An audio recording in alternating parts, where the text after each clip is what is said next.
This episode of It's a Mimic is sponsored by Podcorn. Hey guys, it's Dan and The Voice here with It's a Mimic, and today we want to talk to you about today's sponsor, Podcorn. Let's be honest, the life of a podcaster isn't one that lends itself to luxury. It's a hard grind out there, and we know it. But Podcorn makes it easy by connecting podcasters to sponsorship opportunities easily and efficiently, without ever giving up the rights to your little pod baby. Podcorn functions like an old-timey bazaar where you find the goods you think fit your needs the best. Just in this marketplace, the goods are a library of amazing podcast sponsors that you can choose to potentially collaborate with on your next project. That's right. Podcasters of all sizes can browse and choose opportunities right on the platform, set their own rates, and collaborate with brands directly. No middleman, no hassle, no fuss. It would be our dream job to run It's a Mimic full-time, so we've been using Podcorn to find sponsors to help us live out our dream. So, if you're an experienced podcaster or someone just starting off and you're looking to expand your brand just that little bit more, check out podcorn.com or hit the link in the show notes to go there directly. On with the show. Hey guys, how you doing? Good. How are you? Could you have made that more forced? Yes! Okay. So we're strapping into Avernus this week, and a lot of Avernus has to do with dealing with the devils and your fiends and making deals throughout the entire land. I mean, you're in the first level of hell. This is where you're going to run into a lot of wheeling and dealing devils. So practically, I know we haven't really discussed it much. How do you handle the devil's deal in your games? Oh, do you want to answer this, Dave? Because you're dealing with this shit right now in the Tuesday campaign. No, let's roll for it. Let's roll for it. All yeah. right. Now this isn't just with devils. This could also be with like just evil NPCs. See, look, there are three deal makers: goblins trying to get out of shit, fae, and devils. All right, down the list. Go devils, fae, goblins, and how do you deal with it? I got a 1. So I got a 16. That's a 7. That's a 7. I got a 7. I got a 2. All right. Okay. So for me, for my devils, a devil is letter of the law to the point where they will try to worm their way out of it using the way you phrased it. But mostly to get what they want or more and make you sacrifice more. That is what they're going to do. So a devil will have a very clearly written clause, but there will be a, room for interpretation there. And a devil has a extended life and are patient as well. They will wait to make you pay up. And it's not just an extended life. If they die in the prime material plane, they come back, and they don't have a lifespan. No. The only way that they go away is if they die on their home plane. Yep. So for fae, I understand that fae make the deals that, and really they're powerful, outworldly creatures. They really should, but a fae will change their mind as their whim suits them. So they want that deal completed quickly. They want that deal fulfilled now. And if there's any dawdling, anything else, they are going to slowly run you through with a silver dagger or have their army of red caps come and take you out or something along those lines. Fae are whimsical in the bad way. They will kind of... Depends on your fae, but okay. Depends on your fae. You're talking evil. I'm talking the evil. Well, even the good fae. I'd say they're very... There's no such thing as good and evil in fae. They're blue and orange. I'm not joking. Yeah, Yeah. For those of you that think I'm giving Dan shit, I'm not. Sorry. They have the blue-orange mentality, and that's how they react to everything. Yeah, Seelie unseelie yes. deal, right? A goblin is going to do whatever he needs to do to get out of that deal now.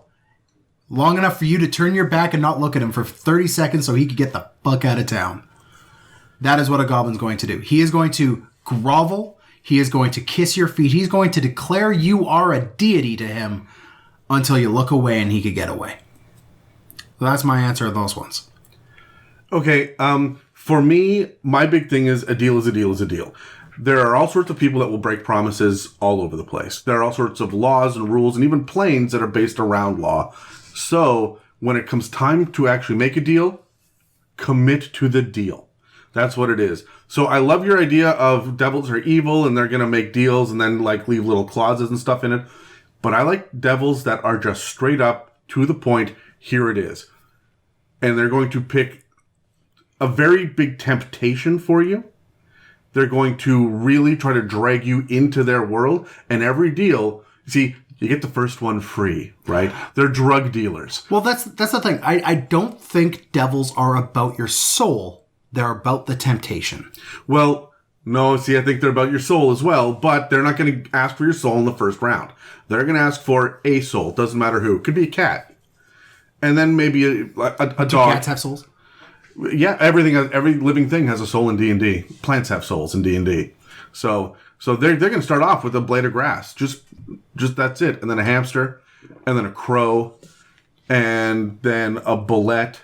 And they're going to work the way up the intelligence level until they want a celestial. Bring me a celestial. And they're just going to make it more and more attractive, and they're going to drag you in. And at some point, they're going to become your warlock patron. And that's what they want. Because then every time that you get any sort of power, every time you level, they get power too. Yeah. And that's what they're looking for. And then they get their promotion.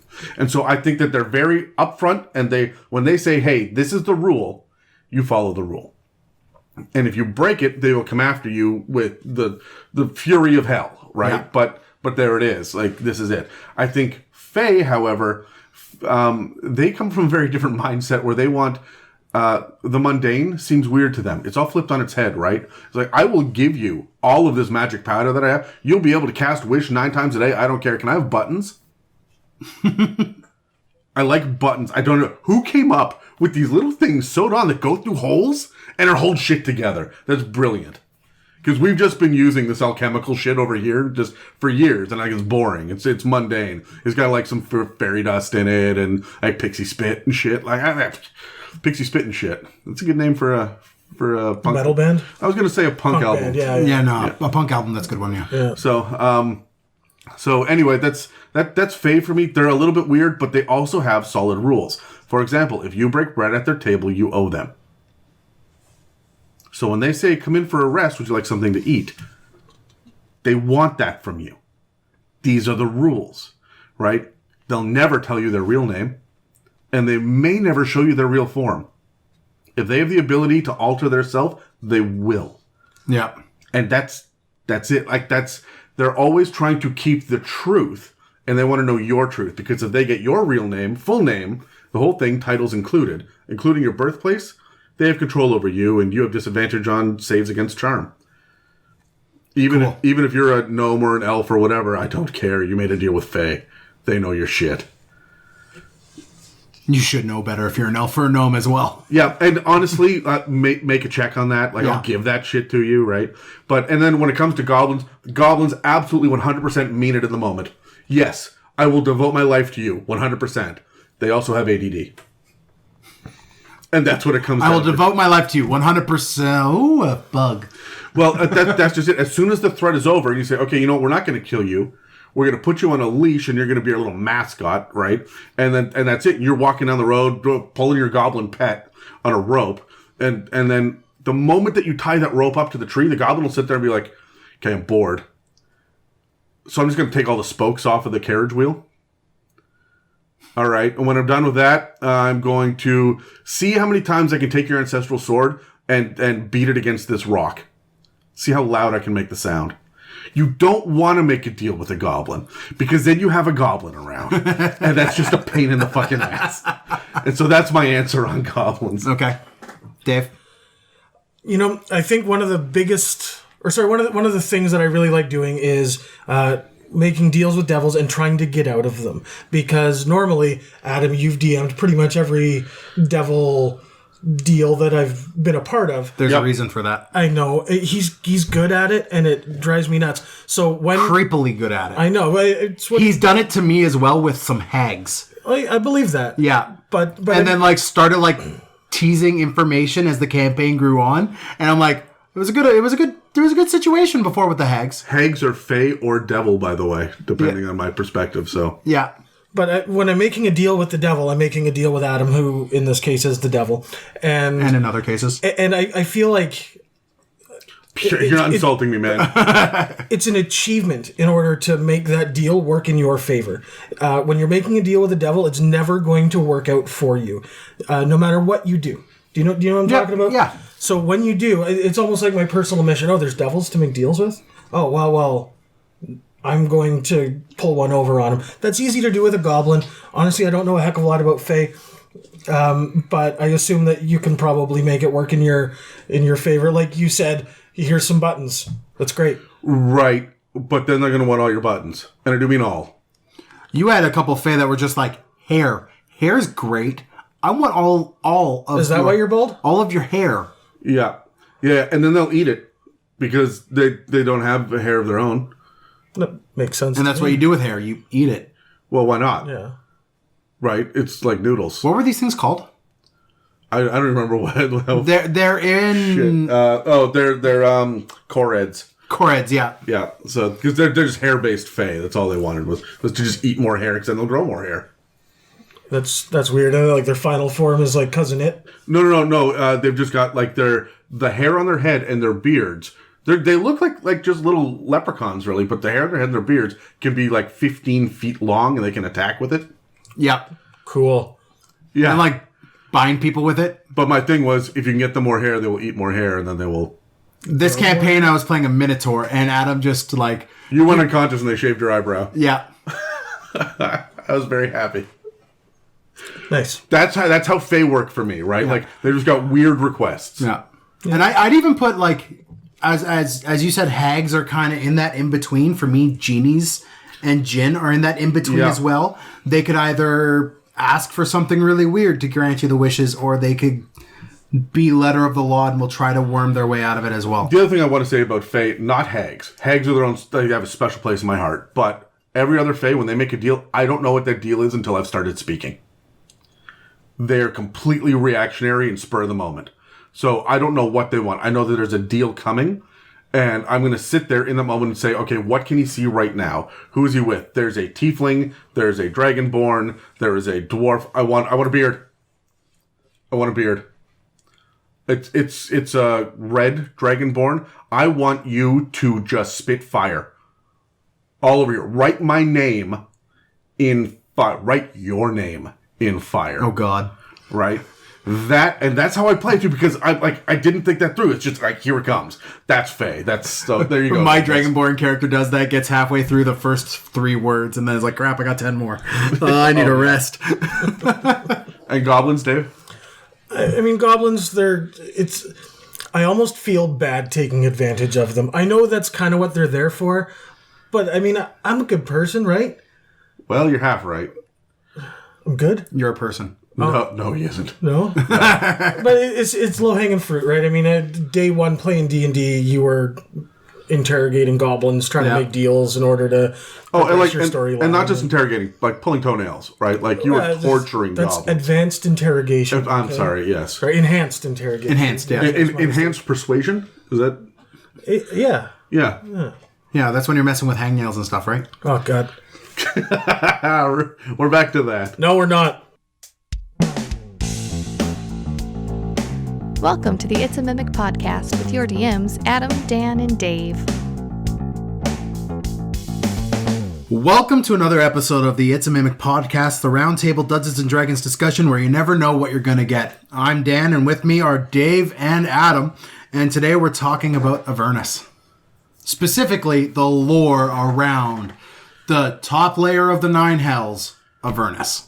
So just to be clear, we're not talking about necessarily the adventure campaign, right? We're talking about the location, the setting, essentially, who's in it, the tone, what you can expect if you were to go there, even in a homebrew. Yeah, so what we are doing is we're kind of setting this up so that you can run a homebrew out of it. Listen to this as kind of your sources for all the information you need to run the homebrew. So all of the stuff from the Baldur's Gate Descent into Avernus book, that is specifically around whatever the plot is in that book, including the city El Turel and all the stuff that happens in Baldur's Gate. We're not covering any of that.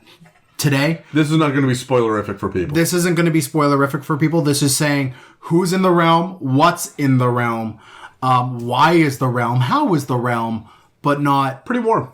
It's pretty hot. Yeah, it's also pretty gross. Yeah. So we're just going to get into it.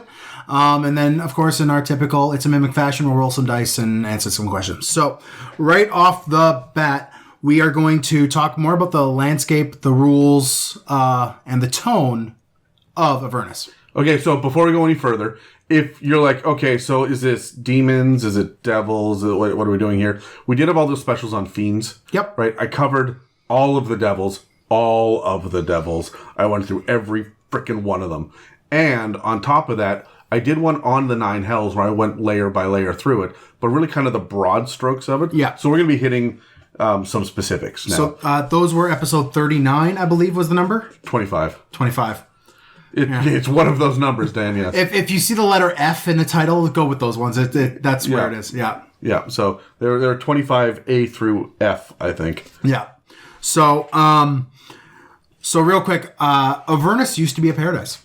It was a wondrous, lush land created by Asmodeus to tempt mortals to come and venture into the top layer of hell. For those of you who don't know, Asmodeus, not Asmodeus, you fuck. Asmodeus, he's not Mozart. No, that's Amadeus.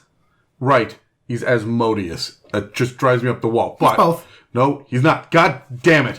I'm going to just get so angry in this episode about pronunciation. Listen. Oh, I'm in trouble. You're in trouble, yeah. So, he is the big bad boss of hell. He used to be an angel, a celestial, and he has just wheeled and dealed his way up into the prime spot in the 9 hell. He is the archdevil that archdevils fear. He is deific level. Yes, he's a god. Yeah. As a matter of fact, he has murdered other gods and stolen their powers, and so he is one of the most powerful gods. He is the bad guy of D&D. I think there are other, when you get to like old gods and chained gods like Tharizdun and those guys. Asmodeus is by definition the smartest, the most tactical, and the most powerful of all gods. Hard stop in D&D. Yeah, I know. That shocked me when I found out too, because there feels like there are some that should be able to go toe to toe. Well, I'd say there's a certain amount of that, yes, but like his concern isn't so much with, I mean, he's a god and you can't really grasp where his mind is, but he's not so far concerned with the material plane as he is against the demons invading his realm. That's his biggest concern. And he even sets up command over all of the planes, specifically sets up archdevils who are targeting demons. That is their main concern, is taking out demons through the Blood War, which I was going to get to. So, Asmodeus. There you go. Got to say it carefully now. Asmodeus set up this land initially to tempt mortals in, and set up all the 9 hells in a way to kind of not punish, but just extract souls from the mortals throughout all of the material planes and all of the other planes, to be honest. He set up this realm. And then the River Styx broke in. And with the River Styx came demons. And with those demons came more demons. And with those demons came more demons. And the lush, beautiful landscape of Avernus was twisted and changed into the front lines for the Blood War, which is devils versus demons for all eternity. Now, it has changed this lush ground into a ever-shifting mire of cyst and bone and gore and fire. It's disgusting. It's impossible to map. There's stories of people who have tried to map Avernus and went mad with the effort. To the point where they even provide, with the Descent into Avernus thing, they provide a map of Avernus. That is a very loose map. The distances there are not actually what it is. There's not the same amount of space between the points. It shifts. It changes. I freaking love that. Unreliable maps are one of the best things. And it is populated with evil mortals, devils, of course, demons, definitely. Evil other fiends like Rakshasa and Yugoloths. You're going to get the odd night hag up at this level as well. There's quite a lot of hags that find their way down here. There's even Tiamat has made Avernus her home. Well, not on purpose. Not on That's a different podcast, but yes. Yes. Tiamat's there. And then her followers and her cults have a nice little area by her spawning pools there. So there are certain things inside of Avernus that all add to this.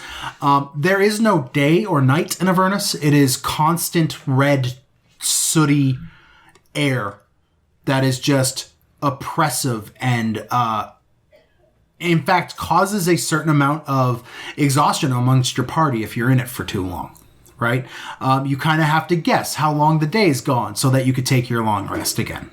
Right? So it's kind of got all of that put on. There are living cysts the size of mountains. There are bone piles. There are, due to eons upon eons of war, there are entire mountain ranges made of scrap metal and bone where... You know that episode in Game of Thrones, the Battle of the Bastards, right? Where they're, I mean, it's one of the famous ones. Yeah. But at some point, they're just fighting on top of bodies. They're climbing a hill of bodies. Think about a mountain range of that shit beside the River Styx, where the demons are coming in and the devils are sitting there waiting on the other side of the bodies. And the mountain range just gets bigger and bigger and bigger, and this is what you're dealing with Avernus. Because it's the front lines. It's the front lines. Add also onto the fact that the demons are an endless horde. The demons' answer to war is just to send more bodies. Now, the devil side of things is far more ordered, far more regimented, to the fact where the devilish hordes have titles for their legions as they go through that have a number and a phrase that denote what they do. And devils who gain power and lose power through their dealings and their competency in the war and fighting for Asmodeus. Thank you, Dane. Often go from leading a legion to being a lemur. Yep, you're good. So I'm going to double check every time. Yeah. There's going to be a lot of words. There's like a Coecaquec or whatever it is, which is another version of a demon. The Croaktoic? The Croaktoic, yeah. What'd you call it? Coecaquec? Coecaquec. It's got like 2 apostrophes and only O's, E's, and C's. He's going to launch the Mayan apocalypse here. Oh, yeah, probably. Some of this shit. Yeah, Cthulhu's going to come out. Yeah. Cthulhu? Oh, fuck off, Dave. Yeah, Dave. Oh, man, it's been a while. All right. Yeah. Continue, Dan. So add all of this onto the fact that they've had eons of incredibly intelligent fiends, incredibly intelligent evil mortals and liches and dragons and everything all together. So, of course, they've also got some really weird advanced technology in the form of Infernal Engines. Now, these come in multiple forms, from motorbikes to full-on massive dump trucks, right? Like dump trucks mixed with tanks, mixed with grinders. I did a deep dive on the latest of the fiends into the infernal machines as well. So if people are looking for the specifics, they're there. But yeah, that shit's it's amazing. And there's a lot of Mad Max Fury Road level shit happening throughout all of Avernus, where you will be walking along and all of a sudden a dude on a soul coin powered, which we'll get to that in a minute, soul coin powered motorcycle hops off and, grinning, slowly runs you in with his sword, gets back on his bike, and rides off into the sunset. Why? You were there. Like, there's just... what? Happening in Avernus, and it's kind of, we've talked about how there are funhouse dungeons you could get in. The entire thing is a funhouse. If it is profane or twisted or a bit on the bad side of the Joker from Batman, it's gonna be in Avernus. Now, this is just the first level. This is just the first level of the house. Right, because the other ones can be some of them are far more orderly. Yeah. Right, one of them is all about ice and cold. The next level down, Dees, is one big city. Mm-hmm. right? And it's a massive city that's nestled in and around this mountain range. It's the second biggest city in all of, like, Dungeons and Dragons, in Quote, unquote, quotations. Behind only the city of Brass, I believe. Depends on your edition, but yeah. Yeah, okay. There are Which is the fire plane. I mean, do you include Ravnica? Do you include Sharn? It depends on where you're going with this, right? So I typically don't include Ravnica. I don't know why. It's a card game. Why is it in my D&D? It's wonderful and full of amazing lore. I'm going to back him. You are missing out. It is I know. so I know. good. It is a blind That's spot it. We're doing a Ravnica episode instead of Avernus. I'm not prepared for Ravnica. I know. Prepare yourself. So, anyways, I just wanted to come over. I just wanted to discuss a couple of the really interesting locations found within Avernus. Now that we've kind of talked about it's this hellish landscape, kind of Fury Road meets a plane of cysts and blood and gore and aeons upon aeons of war. You can't walk anywhere without stepping onto bone, blood, gore, a demon ichor, which there's a mechanic for demon ichor in the book, which is missed badass. hearing you say ichor, Dan. It's been a while. Yeah. What was my other Baleful one? Howl. Baleful Howl and Viscera. There we go. There you go. You happy? No, but yes. Okay. All right. Hold on. You're going to do a couple of landscape things. Yeah. Can I jump in for a second? Sure. I want to talk really briefly about the River Styx because it's a huge factor here. Yep. Okay, the River Styx runs through all of the lower planes and it flows from chaotic through to law. Yeah. Okay. Yugoloths are the boatmen that can guide you, and they're really the only ones that can guide you down the River Styx. The River Styx is so important because if you touch it or drink from it, you start to lose sense of self, and it will wipe you clean if you spend too much time in and with the water, right? So you really do need to rely on these mercenaries for hire, and they actually have one that's based on a boatman. Again, all this is in those Fiends episodes, but when you have a mortal soul enter the afterlife and end up in the lawful evil, they end up in the first level of hell. When they have to pass through the River Styx to get to the afterlife. Mm-hmm. And if they have the coins on their eyes or whatever it is they can offer to the Yugoloths, then they can get across. Otherwise, they wade through it and lose all sense of themselves, and they come out the other side as these little melted, fleshy lemures. Right? Which is your base level devil. And any one of these things can be promoted up to the next level of devil, which is, I believe, imp, and then it goes up and up and up and up and up, right? Yeah, to like chain devil, barb devils, all the way up to the pit devil, right? So, anyone who is, but you have to be lawful evil to be here. If you're not 100% lawful evil, you end up in any of the other lower planes. Mm-hmm. This is the only way that you can get promoted up, because when you become a mayonnaise for mayonnaise, not mayonnaise. Calm down, Dan. You got that hungry look in your eyes. I like mayo. So if you become a mayonnaise, which is on any other plane, which is the demon side, by going through this exact same process, you don't get promoted. That's what you are. And you are murdered, and you will respawn in 2d4 days, or whatever it is. And that's your existence. That's your existence forever. Lemures can get better. The more evil, the more lawful you are, the faster you will climb the ranks. Yeah. Now, what this also means is now that because there is a fiendish hierarchy amongst the devils, there is a lot of clawing back up and down that ladder for power, right? As long as you follow the rules. As long as you follow the rules, which are kind of ill-defined in some respects as well, because there's a lot of backstabbing going along. Right. But it's like, I'm going to make a contract with your subordinate over here, making them have to, because of the contract, backstab you in some way, which will lower your standing of those who are above both of us, and they will promote me above you, and then I will be in charge of you. So Asmodeus loves this kind of shit because it keeps everybody in fear of and reporting, right? Like this is the what was it in World War II where you report on your neighbors? Do you remember what it was? I don't know. No, okay. So this is every citizen is in fear and looking around for everyone else to be breaking a rule to drop them down a level. So law is so freaking important, which is why it's so bizarre that Avernus is such a chaotic landscape. that guy that just rode up on the motorcycle stabbed you because you were there. But he's on patrol, though, right? Yeah. And he's looking to get as many kills as possible compared to others. And he doesn't give a shit about what you have to offer unless it's better than the current deal. Yeah. What do you have, right? The idea of these giant, like, mountain-sized boils and cysts and shit that are popping up. This is the River Styx bringing the demonic influence and the chaos in, right? And so it used to be on the other planes. It used to be in the Abyss. That was the front lines. And then the River Styx broke through.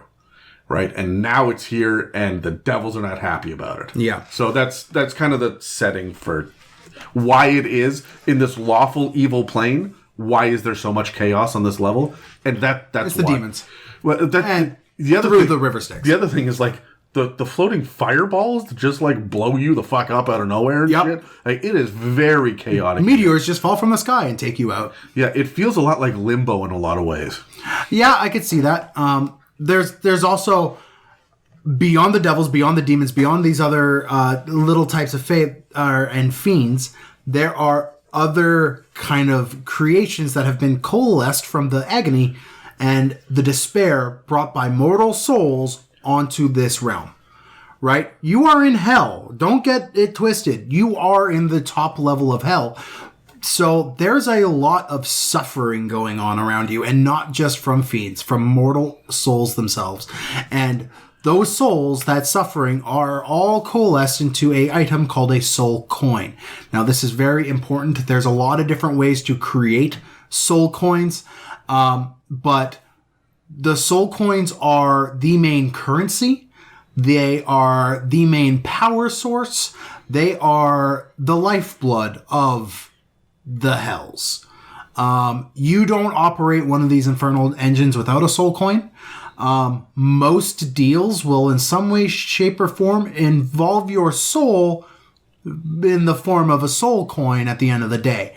But the scary thing about soul coins are they go into these infernal machines and they don't come out. It burns through your soul to oblivion, right? Like you don't just go back into the system, right? As at the low point. Yeah. This wipes you clean. And we mentioned earlier the River Styx, and this is one of the reasons why the Infernal Legions, who are numbered, there is a finite amount of the Infernal Legions.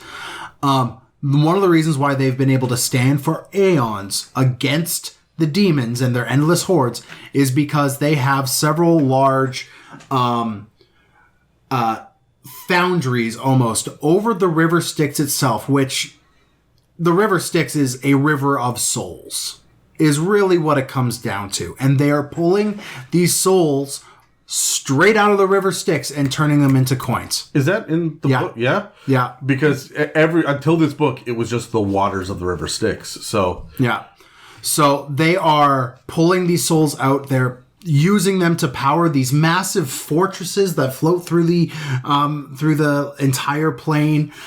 This is where the Lord Regent of Avernus, a fallen angel by the name of Zariel, kind of runs the place, is from one of these massive floating fortresses that is among there's several of these fortresses. Hers is by far the biggest and most imposing, but a lot of these things are just floating around, and you can randomly come across them. Just like Infernal Engines, they're just bigger versions of these Infernal Engines. Are some souls worth more than others?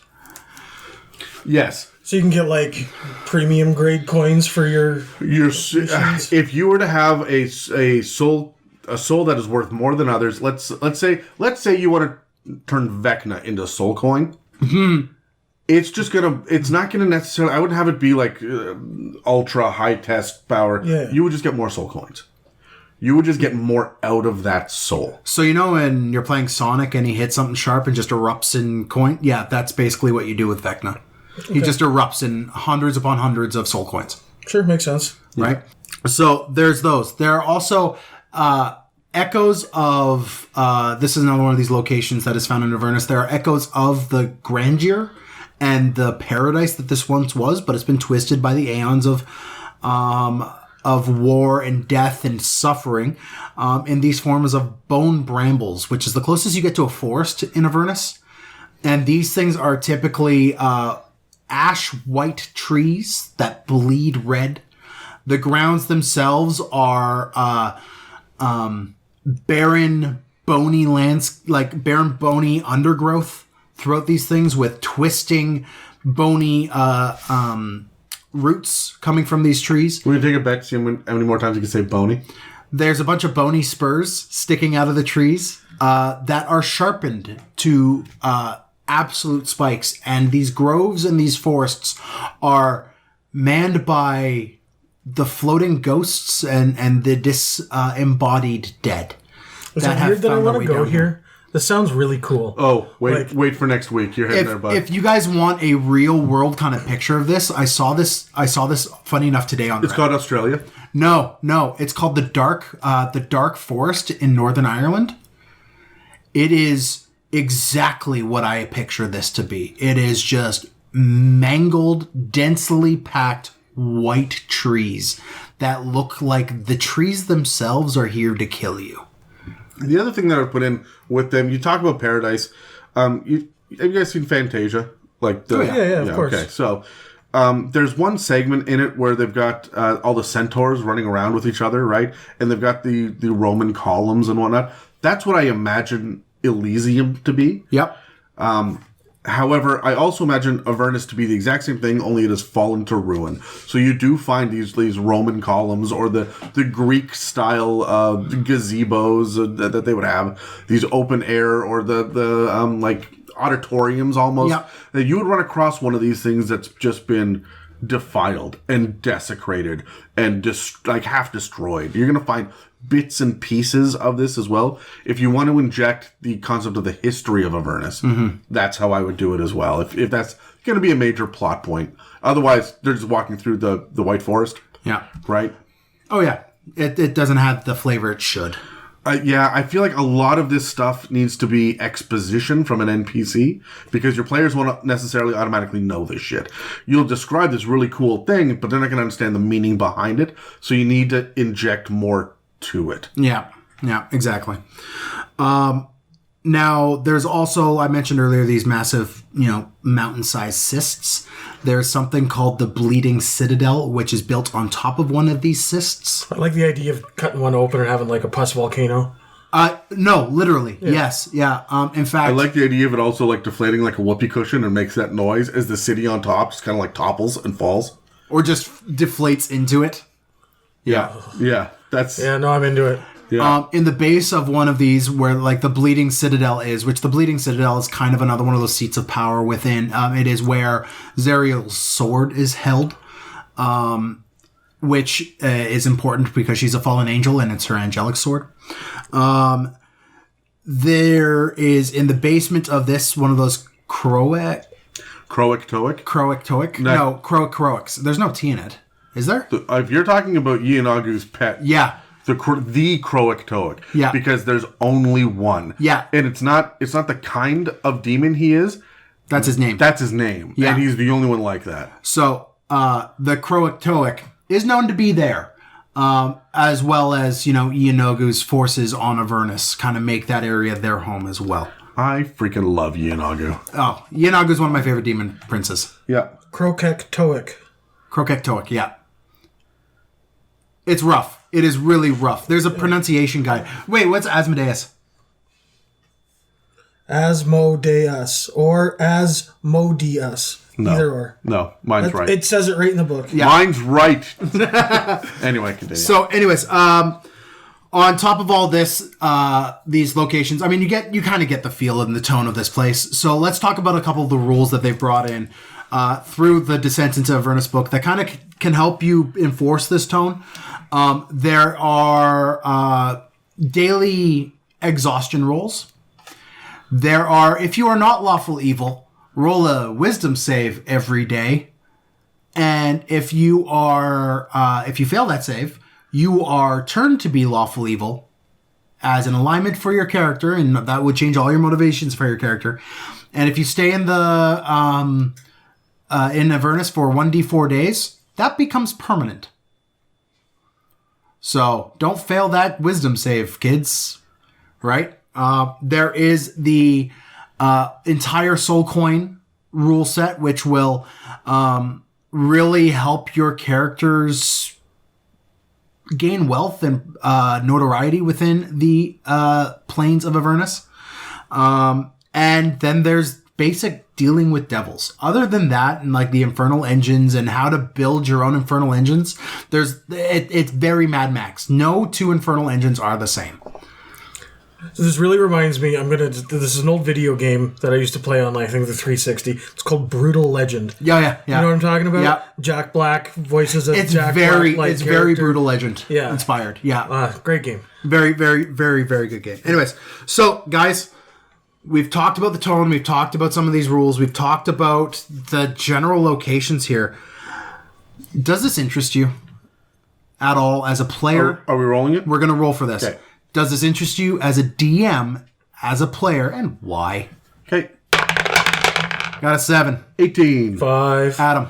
Hard fucking yes. You don't say. Well, the Tuesday group is currently working through the first 3 layers of hell. That is what my evil campaign is. They've moved into hell. Yeah. I'm a shrub right now. The Court of Flesh has polymorphed him into an awakened shrub. They've also pulled the bones and then made a bone prison for the flesh and organs of the cleric in the party. The sorcerer that's a UNT has been reincarnated at the... as a human. Yeah, as a human, as a tap of a staff. That's just a power that they get, right? In the Court of Flesh. This is all happening on Dees right now. So they have yet to get to Avernus. It's on the fucking list. Yeah. And they're going to get to the Court of Fallen there, right? By the time that this airs, you guys will be... There's just a spoiler for Dave, but... Let's talk more. Let me metagame how to get through this. We should mention, we haven't yet really, and it's a bit of a disservice we've done to it. There's a lot of angels and celestials on Avernus as well, because it is where the Blood War is held, and the celestials have tried to intercede, and thus have sent their armies down and are often overwhelmed by the fiends. Well, both Zariel and Asmodeus. You happy? It's Asmodeus. It's right in the book. Yeah. So Get it right. Both of them were once angels. They were once celestials. Yeah. And so the idea that there are a lot here as well, because that's how Asmodeus became the king of hells, right? He ended up making a deal with the gods on Mount Celestia. And that's why he was given the power. And he just turned around and backstabbed and said he didn't read the fine print. Yeah. Right? And so he's this corrupting force. There are all sorts of celestials down here. They just don't stay lawful good for long. My favorite aspect of the celestials in this realm, just to interject, is hell wasp nests. Yes. Which are kept aloft by the cocooned angels and celestials in these hell wasp like nests that are like chained to the ground and whatnot. They're held up by the wings sticking out of the cocoons trying to get out, and they're just hovering these nests around as these angels stuck in this nest hold them aloft. It's the most metal thing I've everything in here is super metal. This is the cover of a Iron Maiden album. I was thinking Death Clock, but okay. Yeah, sure. Yeah, sure. Yes, I would want to be here as a DM. Absolutely, there's a bunch of options in here. I love the idea of going physically down through the hells as well. Like there will be fucking ladders into pits. Yeah. You can physically descend through the hells. These ladders are 10 miles long, and you will have to make many checks to get down. But they're there. I love going to the 9 hells because the River Styx is gnarly, and I love it. And I don't pull punches when I'm in the 9 hells as well, right? That's a lot of the fun, too. When you go to the hells, you know you're in over your head. As a player... I don't know, man. I can't think of a single class that I would want to take down here. Maybe the Artificer now because of the Infernal Engines. Maybe. But for Warlock. Only to get it face to face with their patron. Yeah, it depends on which Warlock, right? But I'm not stoked about having a monk or a sorcerer or a wizard come down here for any reason. Not to Avernus. There are other layers in hell that definitely I would go to. But I mean, short of a paladin on a holy mission or a warlock who wants to meet his leather daddy, I don't know which one, like what other class that you would You would have go down to Avernus to just hang out. This is a transitive place. You come in, crossing the River Styx, and you head to the nearest way down to Dees. Or you ended up here by accident, and you need to get the fuck out. Right? And because it's ever shifting and unmappable, yeah. Congratulations, you're lost. And there's a lot of creatures who are lost in this realm. One of the things that I myself would do as a DM, and this is what excites me, is I would build a hex crawl for it. And I would have each one of the hexes, like 100 hexes, each one of them has a number, and you would put it up on the wall, and when you enter that hex, I roll percentile dice to see which hex you get. And now that goes on the map. Yeah. Because it's just crazy random bullshit like that, right? And I think that's the fun of Avernus for me, so. Okay. So absolutely 100% yes, I would go there. As a DM, as a player, I don't need to be lawful stupid inside Avernus, and I don't need to get spanked by my leather daddy there, right? I bet do that at home, right? Well, I bet they've got a lot of Dan's furniture in there. That's I was kind of thinking that's who goes down there. That's where Terry's been for the past. That is why Dan started this episode by saying, "Let's strap in," and now that's got to stay in the episode too. Oh yeah. Thanks for that. Anyways. For me, as a DM and a player, both, I would love to be in Avernus, and for an extended stay as well. Because there's so much inside of Avernus, it is the front lines for the Blood War, so you could have an entire campaign based around the Blood War and how it's spilling into the material plane, and then you have to go to Avernus to solve it. Close portals. Or something, right? Help the devils. Tiamat being based out of Avernus, sort of, is a huge draw for a good or an evil campaign. It doesn't really matter. Going to the spawning pools to get like some primordial dragon egg, like this would be fantastic for a campaign. Having a group of Celestials who deem your party worthy to join them in the fight down there and to reclaim the past beauty of the Nine Hells away from Asmodeus and Zeriel and their control, right? Have some sort of celestial outpost where goodness actually reigns in the Hells. Like, having stuff like that is incredibly interesting to me, not only as a DM, but as a player. My only problem with Avernus, and specifically the Nine Hells, is it is the most supported through pulp culture of all of the planes. It's so I mean that's a good thing, but it also means if your players go plane jumping, they're probably going to swing by hell. I would say that the chaos, not the elemental chaos, but the elemental planes are pretty well explored as well. But yeah. you're right, of the outer ring of freaking alignment based planes. Yeah. There's not many people hanging out in Elysium or Hades or Pandemonium, right? Or the Happy Hunting Ground or Mount Celestia. Like Mount Celestia, you're going to get a little bit as well because it's the lawful good. Hey, we're paladins. It's going to be the Nine Hells, Limbo, and probably the Abyss, right? That's where people are going to go. Yeah. So I wouldn't mind seeing all of those play into effect in some way, shape, or form in a campaign, and have more, official published support.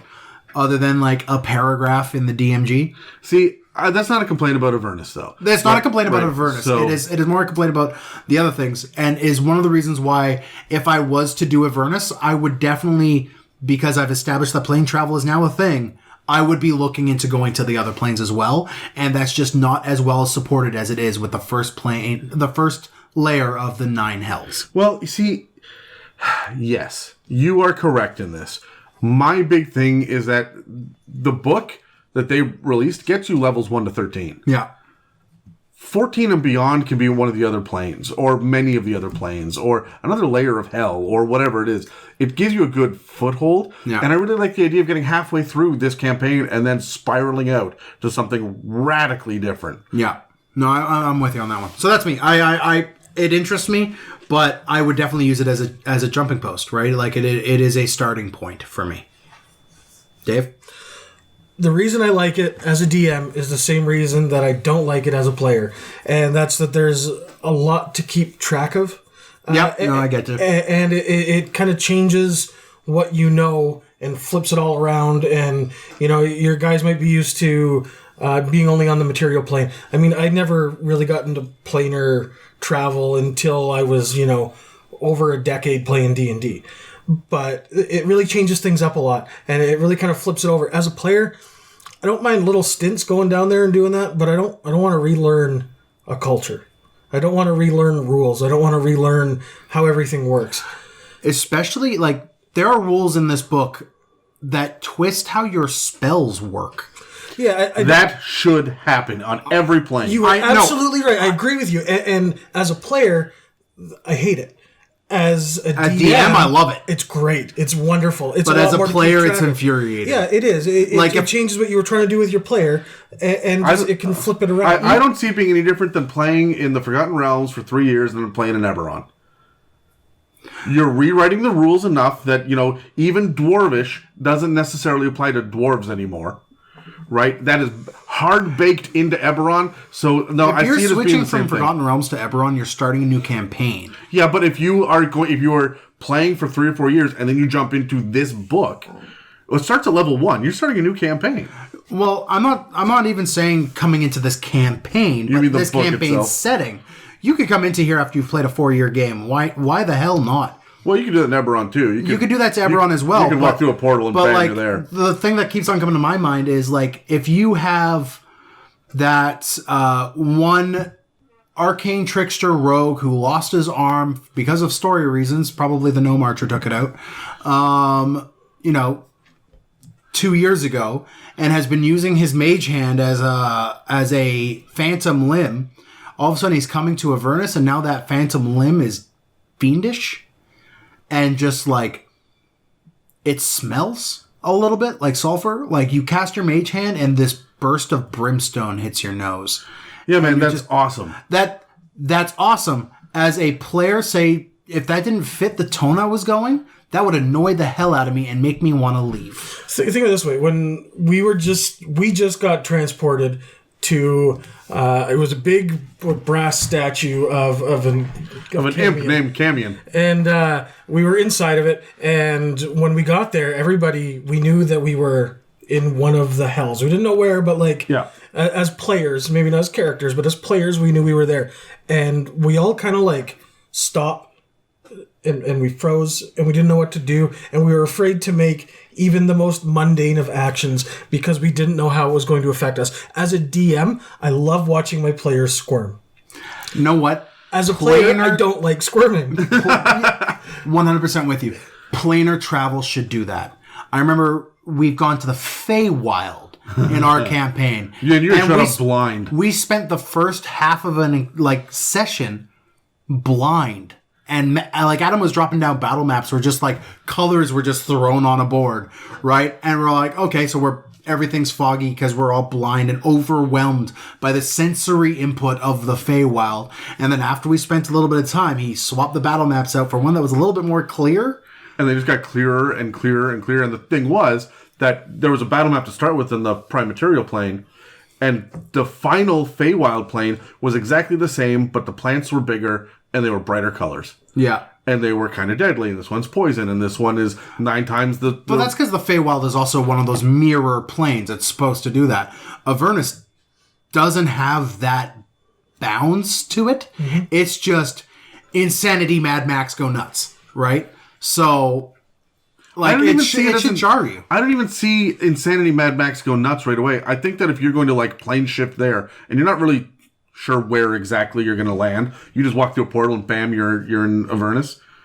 You're in a wasteland, and in the distance you can see the mountain breathing.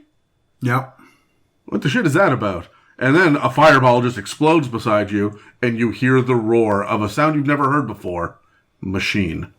Right, and this is that's the jarring nature of coming here. And I think that if you're going to go to the Nine Hells, do not miss Avernus. Yeah, start there, or at least visit there on the way out. Stay a while, right? You should, but also get out quick. What noise do you think these infernal machines make? Do they make the rumble of an internal combustion engine, or is it just a? as it goes past. Like that is going to be so much fun to edit. Thank you for that.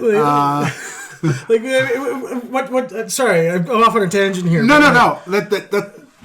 That's a great question because now I'm thinking about like what the hell. Like I always imagine like it revs up slowly and it starts to go. And then just faster as the flesh parts hit each other. And then maybe there's some wet noises. Can we not on the podcast do that thing that you just both partook in? Terry's going to be upset he missed this one. I was going to say it's like a V14 engine, no muffler. Like it's just like... Oh, there's a muffler. What? No. Okay. No? All right. No, I think you're thinking about a fluffer. They're two different things. So we're going to go to a commercial. Hey guys, Dan here with It's a Mimic. We are having another mailbag episode, mailbag number 7, on March 19th. And we are still looking for a couple questions. We will answer anything under the sun. If you've heard the other ones, you know this well. So hit us at info@itsamimic.com and we'll throw them on the sheets. Thanks, guys. Okay, so we've talked about the landscape. We've talked about the manscape. We've talked about the weird vehicles, the ever-shifting quality of this. But let's be completely honest. Avernus is more than just the ground you're walking on and the locations you're visiting. It's the people and it's the monsters. So I want to talk about a little bit of the weird, unique monsters that are present and some of the major players that are present inside of Avernus. So we're just going to work at the top, start at the top and work our way down. So right away, we do have, and we got to mention him because he's going to be overreaching in all of this, is Asmodeus. He is the one who created it aeons past when it was a paradise to tempt mortals in. He is the one who has seen it become corrupted by the blood war. He is the one that set up all of the leadership here and has the entire fiendish armies following his command. He's not going to really be here, but there's nothing stopping him from making a visit, right? Especially when you have as important his location as the front lines of this conflict, which is run by his probably favorite of all of the other archdevils. I don't know. He's got a few, but this one he feels a lot of kinship with because Zariel is another fallen angel who has... I'm not sure that he has affection for anything. I think that if anything, he will understand this journey and know how to manipulate this even further for his whim and will. And that is Asmodeus. I could agree with you. If there was affection, it would be for Zeriel. At best, this is Jafar and Iago. At best.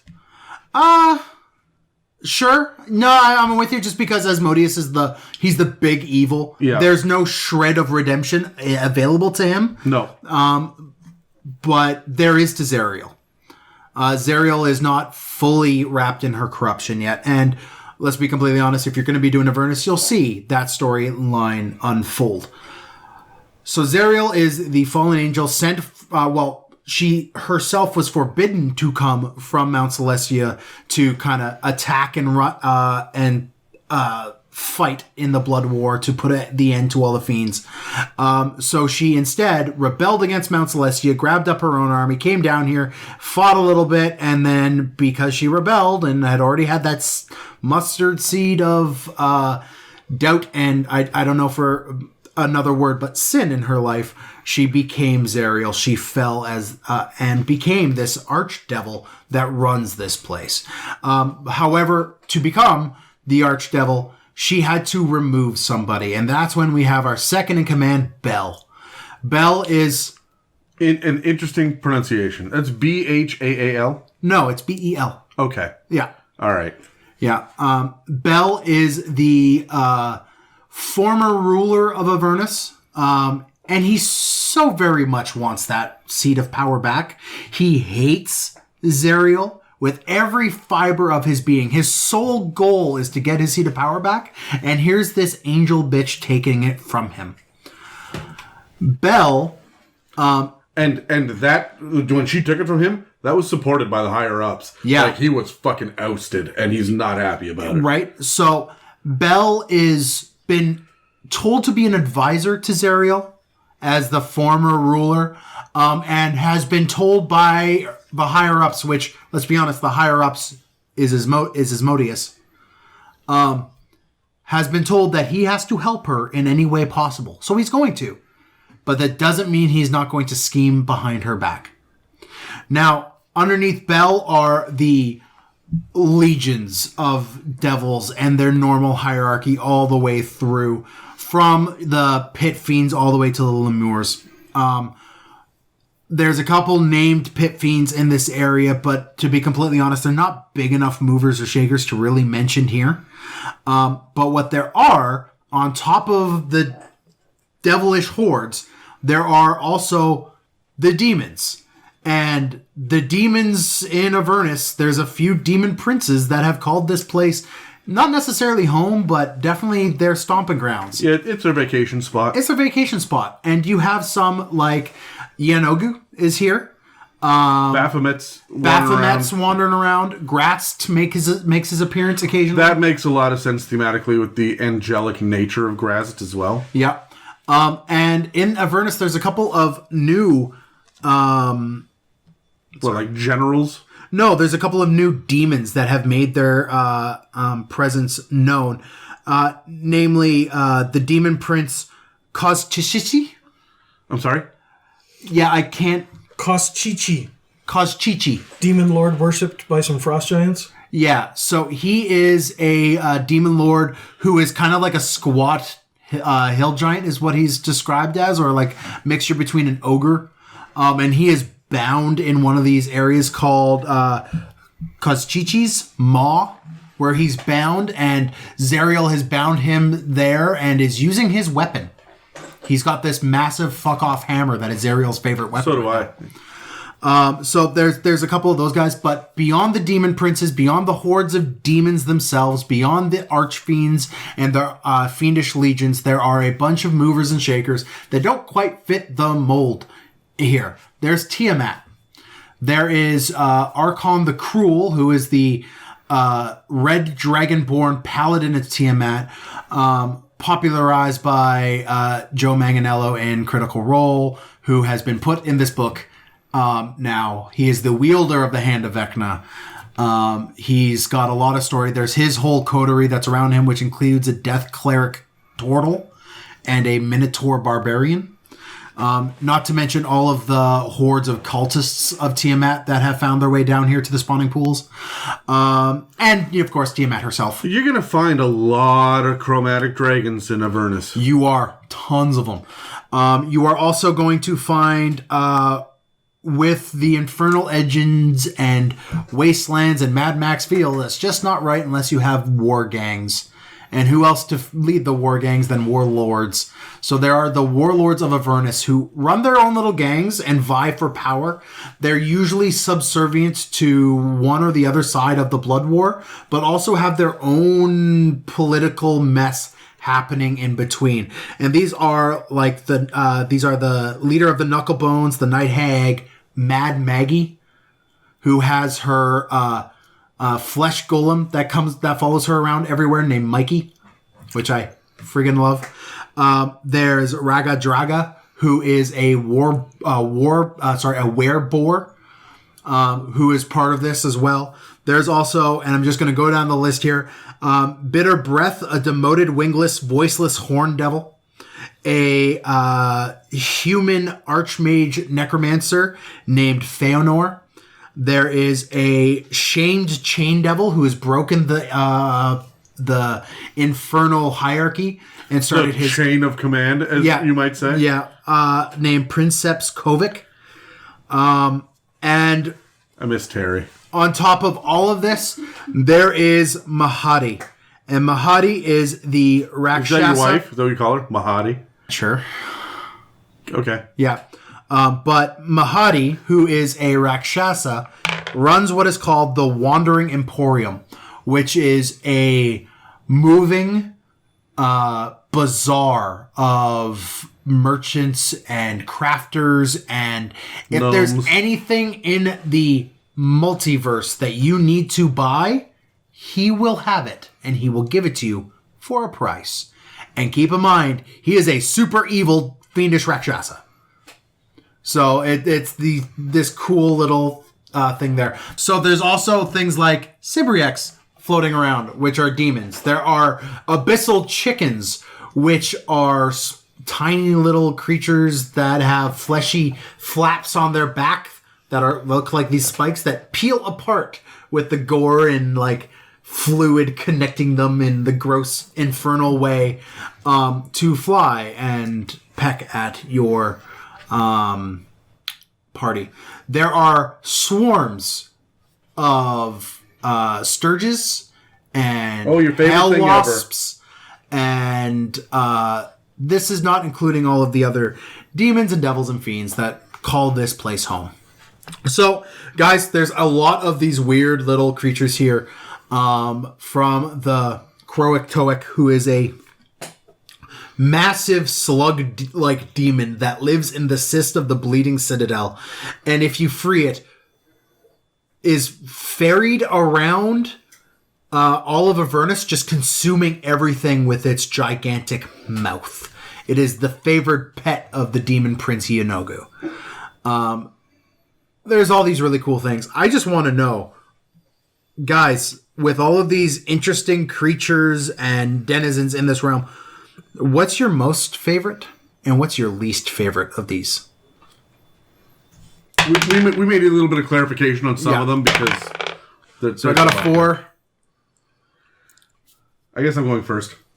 All right, so first of all, I want to point out that Zeriel in Avernus has a very, very, very different set of actions than Zariel that you can find in Mordenkainen's. Yeah. So the difference is that Zariel that's in Mordenkainen's is just called Zeriel, but in Avernus, in the book, she's known as Archduke Zariel of Avernus.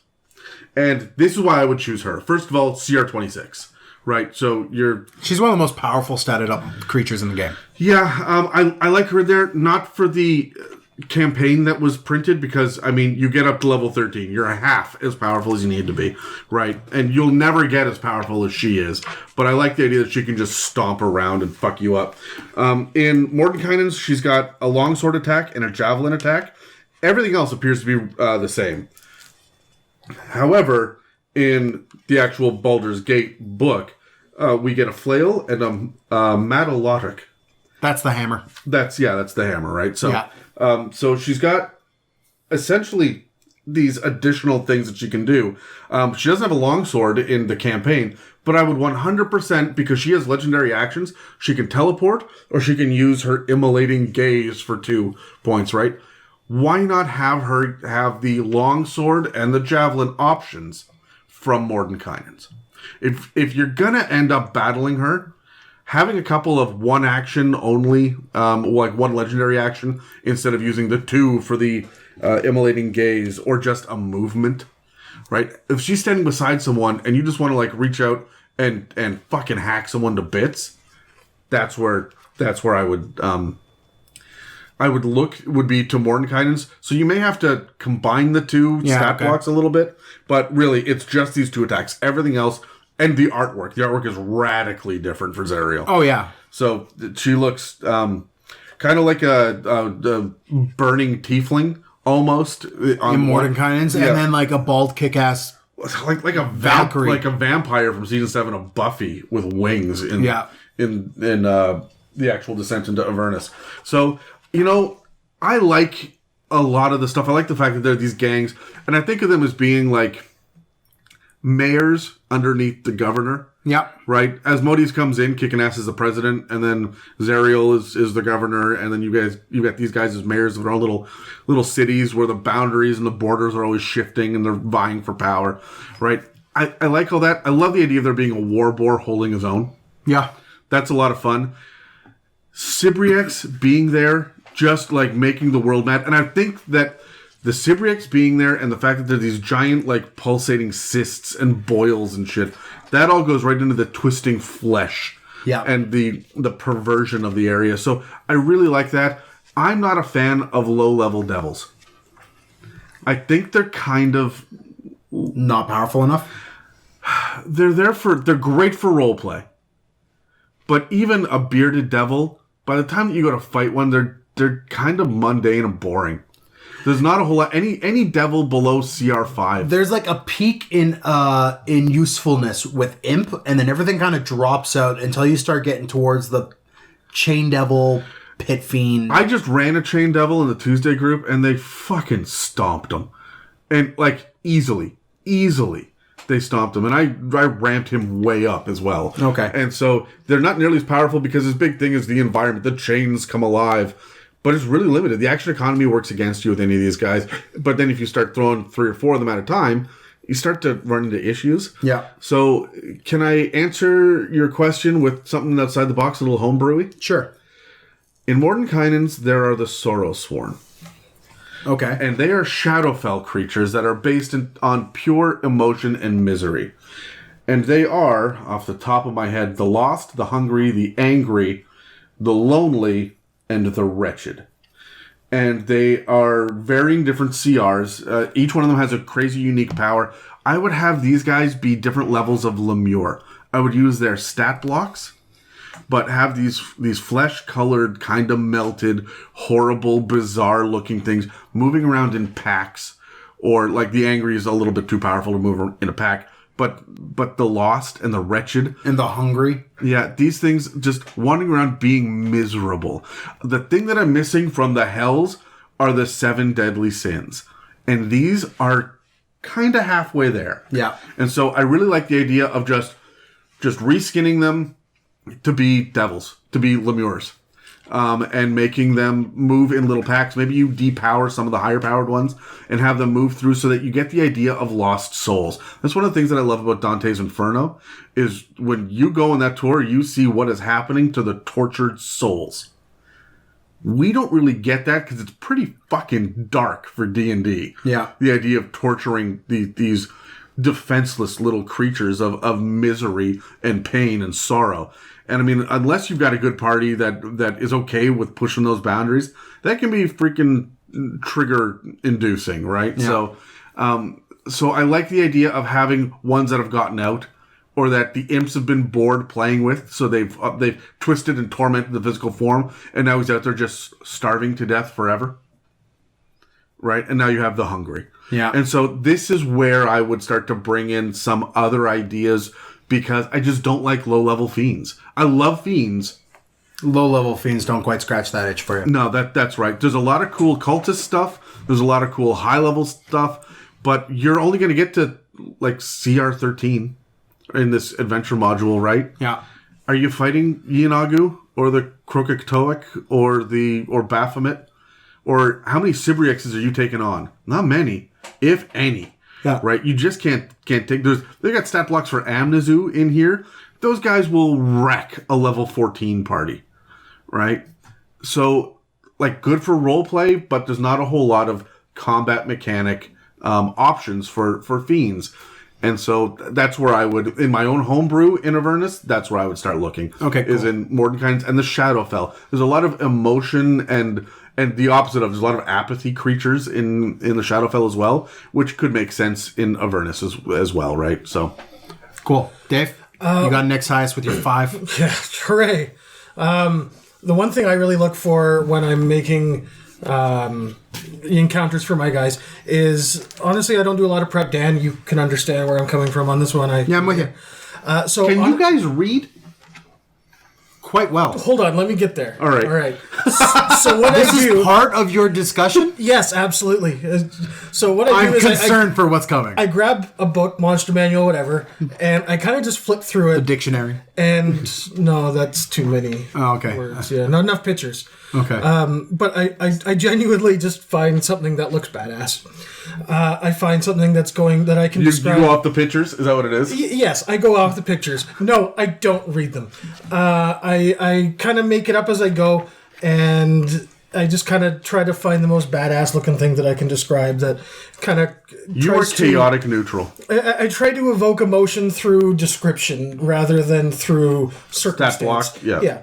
That way, when it doesn't go my way, I can adjust the stat block in order to make it go my way, because sometimes you just underestimate your party or overestimate your party, and you got to make those little bits of changes, right? So the one I really liked was Ball. Yes, Dan, I like Ball.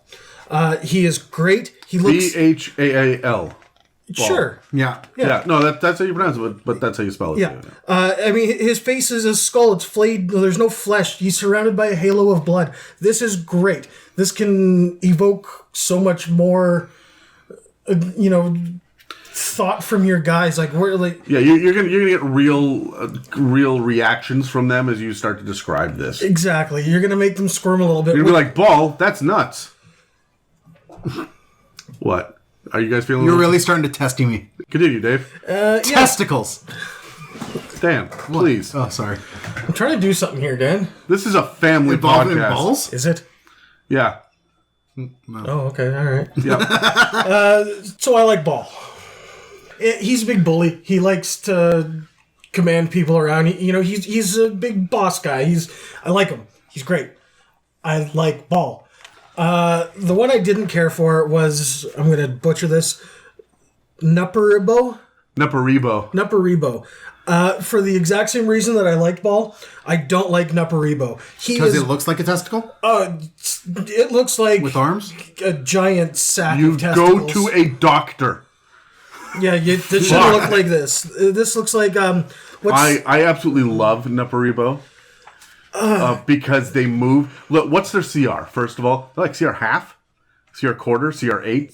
Like, they're low. Yeah, half. These guys move in packs. They're always hungry. They're just. This is a wall of stinking flesh moving at you. It's Dan is already like scowling. And bugs follow them everywhere. I don't want, as a character, not even as a player, as a character, I don't want to get close to this to hit it with my sword. Oh, exactly. But that's why I like them, because when you have a wall of these things coming at you, you just fuck. Oh no, it makes me uncomfortable. And the idea that I wouldn't just have bugs behind them, sturges.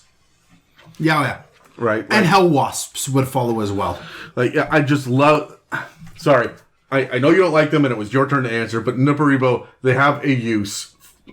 Of course they do. Of all of the devils, the low-level devils, they're one of my favorite because they're just a force of nature. They're an environmental hazard like the zombies in The Walking Dead. Right? They're just this... Because what's their speed? What, 20 feet? Yeah. So you guys are just going to walk past them. Yeah. But then they're going to see you, stay hungry, and follow you as the never stopping horde that just continues to follow. And if you rest for 8 hours, suddenly they're there in 6. Right? They're always following this horde of flesh, and it just sounds like flesh on flesh. Yeah. This like so not again. No, you're not doing it. Stop. There's like a I chorus hate of you it. so much. Yeah, you're right. They're one of their abilities is hunger driven. They can flawlessly track any creature that has taken any... Smells like chicken. But the only thing they can smell is themselves. Yeah. Like it. Yeah, you're right. Anyway, that's... Yeah.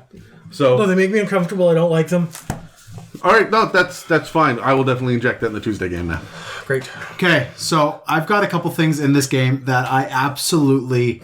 Specifically in the Avernus side of things that I absolutely love. You're going to piss me right off of this, aren't you? Is it Ball? No. If I was to choose a big bad evil guy for a campaign that kind of is himself, got superiors that he's trying to overseed and overwhelm, and he's fighting with power. Supersede. Thank you. Fuck me. Goddamn. Overseed. So he is trying to position himself for power, and he is ultimately just a... he's a bit wormy. I would go with Bell. Like, the I think he's the guy that disgraced sides with your party. until the end. Yeah. And he's like, okay, you guys have lived out your use. You're done. I mean, in this, he's a CR 25. Oof. Like, he's no slouch himself, right? Like, and he fits the image of a traditional devil to me. Ain't no CR26, I'll tell you that. Nope, he's not, which is why Zariel's in charge. But, like, you get people on Bel's side, and you get on Bel's side, it'll go well for you in the beginning. So, like, I love having Bel. I love the character around him. I love the fact that he is kind of connected with, like, the lore around the god Moloch as well inside of D&D. Where it's, you know, he's was in charge of Avernus and was unseated and replaced, right? And it's kind of fitting the same realm. I love using him as a character. Now, if I was to go with something slightly less than that, and this is where I will piss Adam off, I actually do like Hollyphants. Boo! Boo you and your bullshit. Keep your fucking Saturday cartoons out of my hellscape D&D. Holophants, for those who don't know, are celestial, lawful good, golden, flying elephants. They're tiny, they're small. Fuck them. But they are, they have an aura of invulnerability. They're these cute little things. They are, they get the ability to, like, trumpet, which is a little sound that can be heard for 600 feet. They get innate spellcasting, which is all of the best good spells, you know, bless, cure wounds, protection from evil and good, banishment, heal, raise dead, those lovely things. And they are just the most helpful little things. And they're little floating elephants, and they're sweet, and they're cute, and I love them. It's like the North American house hippo. Yeah, exactly, Yeah. right? They are up there for me with flumps. Of just the small, floating, just genuinely You can go good, flump yourself. I am tired of this He just shit likes already. saying flump. Like, just genuinely good and helpful monsters that are in the book. There's not a whole hell of a lot of them. That's funny. Even your good monsters may or may not have ulterior motives. No, the Hollyphant just wants to help you. It doesn't have ulterior motives. It's simple and good and helpful, and I like that. I will There's drop not it lot into of a that. pit of lava, and you can watch the flesh melt from its skull. I want this thing to just burn and die. I mean, it's stumpy little invulnerable. arms. So I mean, you could drop it in lava, but it'll be okay. Okay, can I just say for a second, I'm really unhappy with the levels of fire in D&D. The fact that you can be a tiefling that has no connection to the hells at all and be, like, resistant to hellfire is or like a red dragon breath, that annoys me. I just get annoyed. I think there needs to be... Well, you've said before that there a varying level of fire. There should be mundane fire, magical fire, alchemist fire, dragon breath, or breath weapon fire. And dragon fire needs to burn hotter. It needs to be able to melt shit. And then there needs to be hellfire. Yeah. And hellfire... You and I have debated before whether Dragonfire or Hellfire is more powerful. Hellfire comes from the planes themselves. It is an environmental factor. Dragonfire comes from magic and the weave, but even the weave is not as powerful as the existence of the planes. I would debate you on this one because there's like the weave weaves throughout all of the planes. It exists in all of the planes, whereas the planes, they exist where they exist, but they have boundaries. Even the abyss, which is apparently infinite, does eventually have boundaries. Look, mundane farmer boy over there that was just born with the Dragonborn tattoo can tap into the weave. That's because it's everywhere. No one can tap into the elemental nature of the planes. I mean, if they're a sorcerer, they probably can. Okay. If like, well, this is what I'm trying to say. Like, there's like, I don't know, like dragon, like the raw, like primordial magical power of dragons. You cannot kill Avernus. You can kill Tiamat.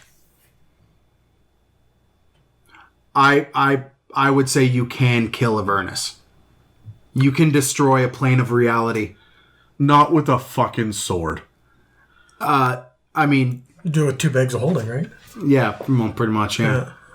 Not hard. Look, you we're gonna go your bags and your ball out of this. We're gonna go back and forth on this one. I do love the Holly fence just because they're really, really good. But there's one little thing I want to bring up to all of my fellow loves animal companions guys out there, which is making Adam roll his eyes even more. The Tressum. Now, I am not a cat person, but the Tressum exist at the end of this book and are winged, intelligent cats.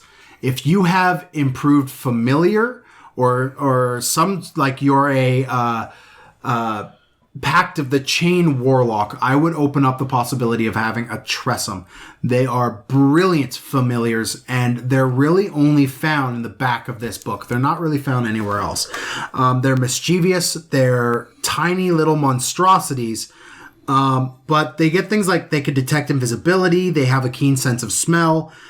They can smell poison. Like it's, they're useful. Like even if you're building NPCs of high-end wizards, look at the Tressum, Tressym. That's in the back of the book here. They are brilliant little familiars to throw out there if you're getting sick and tired of your imps and your cats and your ravens and your hawks. Can I change my answer to my favorite thing? Sure. Because I just flipped open the book. Red caps?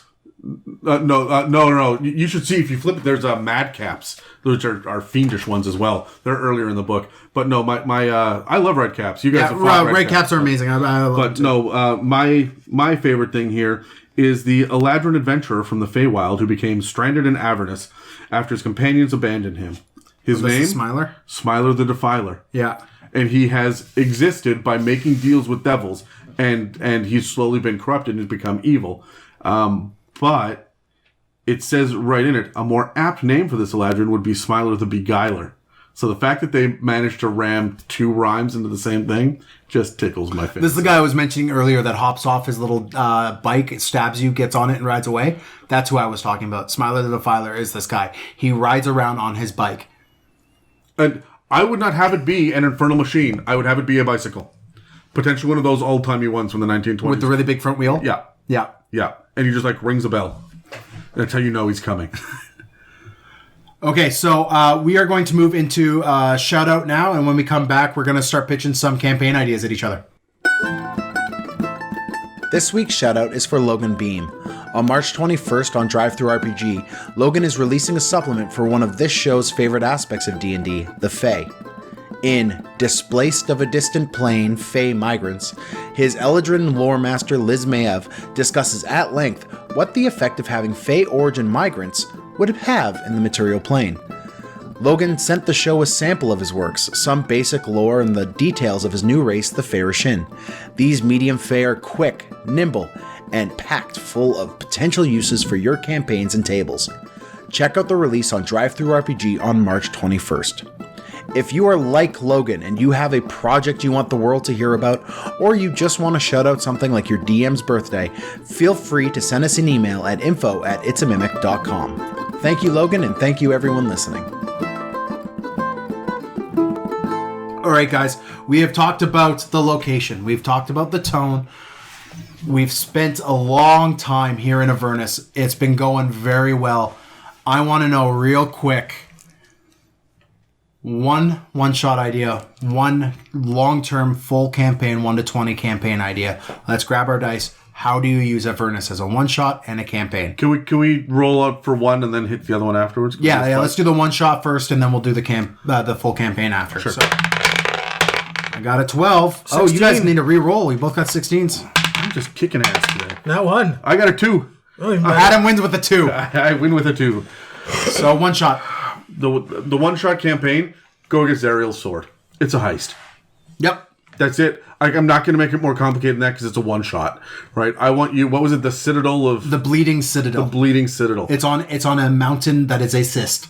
And I would turn to my players ahead of time and say, look, we're raiding hell to get an angelic sword back. That right there should catch everybody's attention.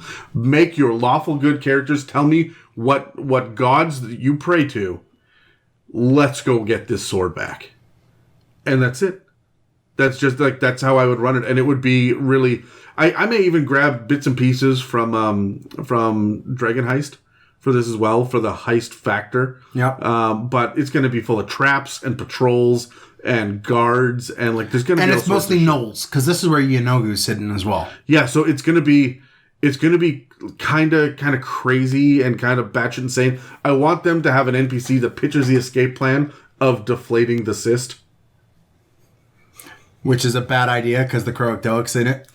Yeah, but I like the idea of it like deflating and you are like on your ass, like, because this thing's the size of a mountain, right? Yeah. You are like snowboarding. No, you are sledding on shields down the side of this thing as it deflates slowly. Oh, I love this. Like surfing down the pus. Yeah, and it's a skill challenge to get that. Gross. And some people will not get out alive. It's like a super deadly version. I want to start with 6 players and have 1 make it out. That's what I want to do. That's my one-shot idea. The one guy hits a random like nail sticking out of the thing and just dies as they're sledding down the cyst. Yeah, and I like the idea of them getting... He gets to the end and he has this sword now.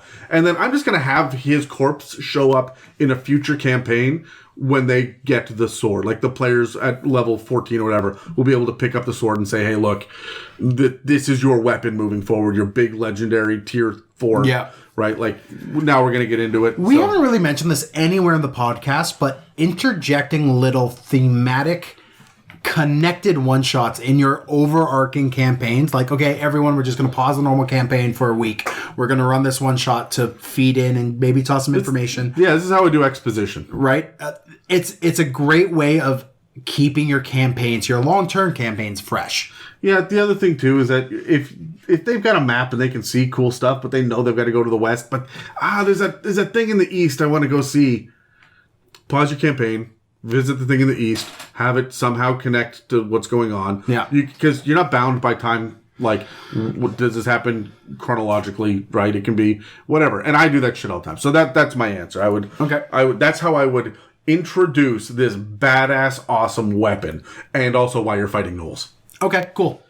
Dave? I like the idea of just going in, making it simple, soul recovery. There's a soul that was taken, you need it back. You can make that however you want it, whoever you want to get it for. Maybe it's your king of the realm that you're from or whatever, but it's simple. You're there, you got to get up through this tower, typical, wizard tower, infiltrate, heist. I mean, one-shots are inherently heisty. Yeah. Right? So, I mean, whether you're going after there's a lot of retrieval happening in a one-shot. They're feisty heisties, is what they are. Yeah. Yeah. But, I mean, just it's a basic idea. Just going to get a soul. Maybe it's been turned into a coin, and you need to get it back before it's used. Yeah. You know what's really cool is, sorry, I want to jump on this for a second. Aren't there all of these people in the Shadowfell, specifically in Curse of Strahd? There's an entire population that is born without souls. Mm-hmm. And that's a huge plot point. What if their souls are down in Avernus as soul coins that they've just been like freaking yoinked out ahead of time? Bringing color to Barovia. And every once in a while, they burn through one of these, and then the person in Barovia just lights up and spontaneously combusts. And is gone. Screams, burns, and is thump, falls to the ground dead. Yeah. Meanwhile, someone else is like, well, shit, I need more unleaded. Down in Avernus. Yeah. That's... I think that would be a really cool way to tie it together. Maybe you're from Barovia. Well, like, you start your one-shot there, and people are spontaneously combusting. Why? And answer the question, where are the souls? Yeah. For me, as a one-shot, we don't get enough chases. Like, we don't get enough, like, race montages in Dungeons & Dragons, in my mind. And in my campaigns, I very rarely, get that. And in Call of Cthulhu, there's straight-up chase rules. There's nothing like that in Dungeons & Dragons. So for my one-shot, I'm having an Infernal Engine, like, straight-out drag race. Like, a pod race. You got to go from one end of Avernus, you got to get over to the floating citadel of Zeriel, and you have to get there first. There's the rule. Go. Dungeon Master's Guide, page 252. Chases. Oh, sweet. Okay. Beginning a chase, running the chase, ending a chase, chase complications. There are a couple of tables. Urban chase complications, wilderness chase complications. Yeah, there's like three pages of it. Oh, cool. Mapping the chase, role reversal. So I would do a full-scale race using these rules, if they're any good, as a race across. And it is just, okay, guys, we start off. You're a party of 5. Here are 6 vehicles you could choose from. I call Nev Campbell. Jennifer Love Hewitt. Those are the only 2 I know, guys. Wasn't Matthew Fox in that before? Yes, Lost? he was. Yeah. How do you know that? I know that because I'm a big nerd and I know movie stuff. But how do you know that? I liked Party of 5. I actually watched it. There it is. There it is. I've got a weakness for Jennifer Love Hewitt. I'm not gonna deny it. All right. Anyways, so yeah, my one shot is a race, and it's your party selects what machine they're gonna be running with. They get a handful of coins that may or may not get them to the end, depending on the size of machine they choose. And if they choose the bigger machine, they got more options in their arsenal, but they don't go as fast. And they're going to need to figure out a way to get more soul coins to power this thing. And it just adds this interesting aspect. The battle map would just basically be a bunch of like Transformers and Micro Machines moving on their way up the battle map. I love that. That is fantastic. Right. That's so great. that would be me for that one. So let's grab our dice. Let's go with a full campaign here, guys. Got a 17.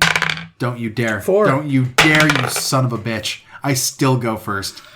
You knocked my number down to a 10 deliberately, I might add, and you're going second with a 7. All right, so for my full campaign, Dave, you kind of hit it with the go and retrieve. I would say that there is a archmage that has had his mind stripped from him either because he's was fed a potion of the River Styx or was a bit too close for to a Sybriax for a bit too long. And is now wandering Avernus. And now you have a full campaign trying to find this guy. But you're not the only faction trying to find him because he's a archmage. I'm talking like a Mordenkainen level of power here. So there are factions. There are all these warlords that you have to now vie against. There's Zariel and her whole thing. There's the blood war going around you. And you are trying to find this archmage. And around level 10, you're going to find him. You're gonna have a couple allies on your side that you've made, but he is going to. You're gonna figure out what made him lose his mind, which is very simply he spent too long in the River Styx, and now you have to go retrieve his memories. And to do that, you have to go through all of the planes of hell, all of the planes of the abyss, and everything else, and retrieve. Not his all of the mind. ones in the abyss. There are an infinite number in the abyss. Well, wherever you need to go. All the way through, even hitting the good realms as well, as you're trying to retrieve his mind. And at the end of level 20, you find out that Asmodeus has taken these from him, and you have to fight off against Asmodeus and his armies, right? And you've probably built some way to not destroy, because you can't destroy the most powerful of all the gods, but maybe try to find a way to imprison him? Oh, you just offer up the lawful good paladin of the party as a trade. Or something. Hey, look, I brought you a level 20 soul here. Okay, Adam, what you got? All right, so I'm going to lean heavily into the Bell versus Zeriel. Now, in Eberron, they give you some rules about group patrons. Bell is going to come to your party. I called you all. I stole you from your beds and brought you to hell because I've heard of your deeds. And I can see a little bit into the future because I've got Mad Maggie on my shoulder whispering prophecies and shit. And whatever it is, I bring you in. Gangs. There are these gangs out there. Unite the gangs. Bring the following 3 demon lords into the fold. Let's take over Zariel, and we'll oust her. I will take over Avernus. I will allow them access to Dees. And I will declare the gang leaders my personal war council. But you have to unite them. And now the entire campaign exists here in Avernus. I like it. And it would be a little bit political, but you know where you're going, who you're talking to, and why you're talking to them. And don't get it twisted. The different warlords of Avernus all have their own goals, their own desires, and they're not going to be, I'll just go kill that one. No, it's not kill. Convince. Sign them up. Yeah. I want them on my side. Only if they refuse 3 times, let's say, can you do this. And I will sign this contract that says if you do it all, I will let you free, as well as the loved one's souls that I have trapped down here. That in soul coins. Yeah, that I'm using as barter. Yeah. Yeah. Like I imagine that you flip it over, and instead of like the head on the back of a coin, it's like the head of the person. There's actually a picture of what a soul coin looks like. Oh yeah, is there? Yeah. It's in the back of the book with all the other magic items, which are my favorite thing in the back of the book is the Infernal script. Yep. That like it actually shows you what Infernal looks like. So a soul coin is like a wrought metal gear looking, like it's just a thing, and it you could do a lot with a soul coin. Like they are a fairly cool item in and of themselves. You can use the soul coins to drain life from the soul's essence to give yourself hit points. You can talk to the souls of the soul coins. You can eventually free the soul of a soul coin, but you could do that by like destroying the coin or doing whatever you want to do there. But they're also, of course, currency. Cool. So they're how you buy things in hell. All right, Dave, what do you got?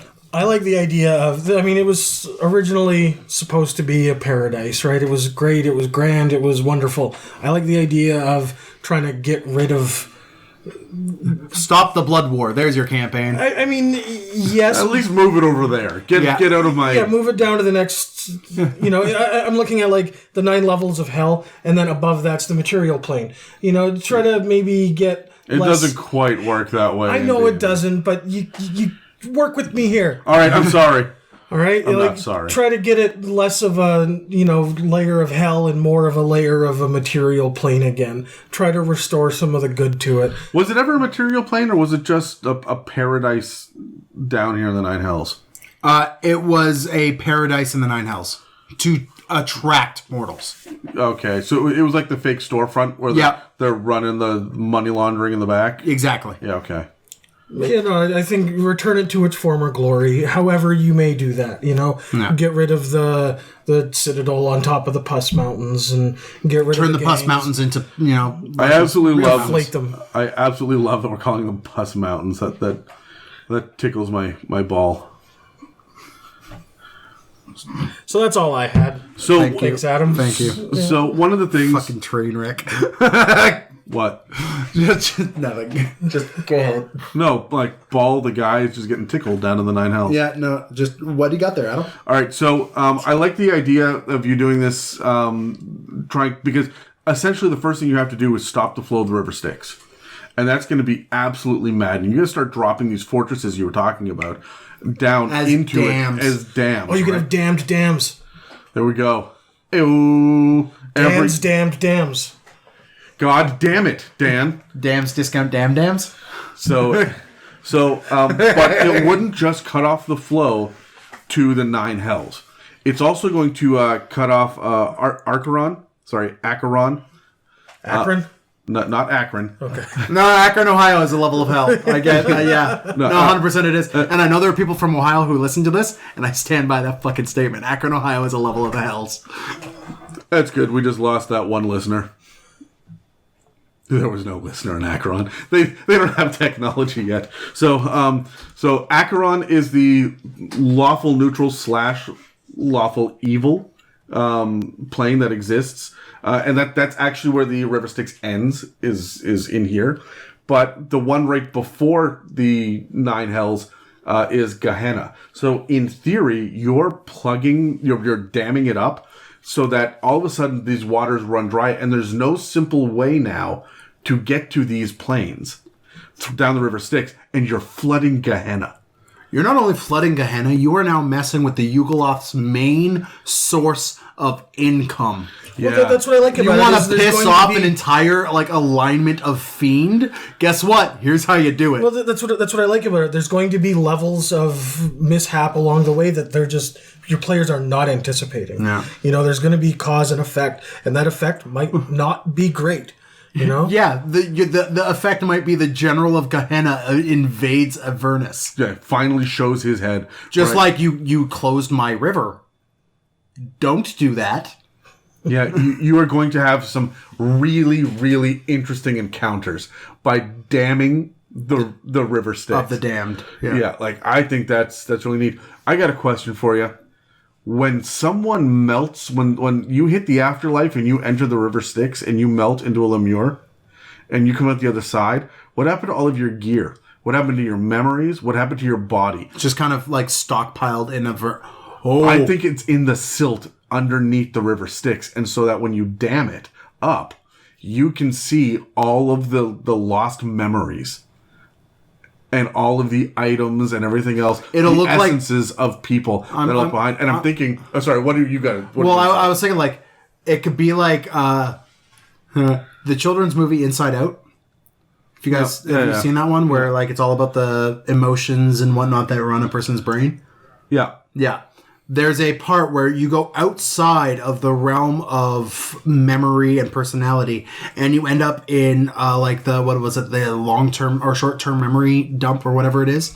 They just throw all the memories that you forget into this spot, and you slowly fade away to nothing. The bottom of the River Styx is just this, and each granule of sand on the ground is the full encompassed memory of a creature. I was thinking that I would take it a step further than that, and it wouldn't be, because the River Styx is one of these infinite things that actually has finite boundaries. Yeah. D&D is full of that shit, right? But I think that when you go down into the bed of the River Styx, you see people's, not souls, but essence, like a translucent and ethereal version of that person buried to the waist. And they're all just sticking up, packed in shoulder to shoulder down here, reaching up, moaning and screaming. I remember, don't forget me. Oh, that's terrifying. And you have to go down and wade through them to find someone. That's terrifying. Who hurt you? You hurt me. Oh, I'm gonna. So no, that's the kind. Well, if you're going to hell, be scary. Keep your fucking flying pink elephant parade out of my goddamn hells. Golden. I don't give a shit. You give a little bit of a shit. I do not give a shit about the freaking flying elephant. What is it called again? Oliphant. I will never remember that because I will scrub that shit from my brain. That belongs in the Feywild. It does not belong in the Nine Hells. I'm fine with it dicking around in the Happy Hunting Grounds. Get out of my house. I like it because of the amount of celestial presence that has forced its way down here to fight the Blood War. It adds a little bit more depth and character to it. Because if it's just a war zone, then it's just a war zone. Here, Yinagu is going to sit there and look you square in the eye and say, look, I will give you Zeriel's sword if you will flay this Hollyphant in front of me. Yeah, I mean, you could do stuff like that. And that's one of the reasons why I like Hollyphants. They are symbols of all that is good.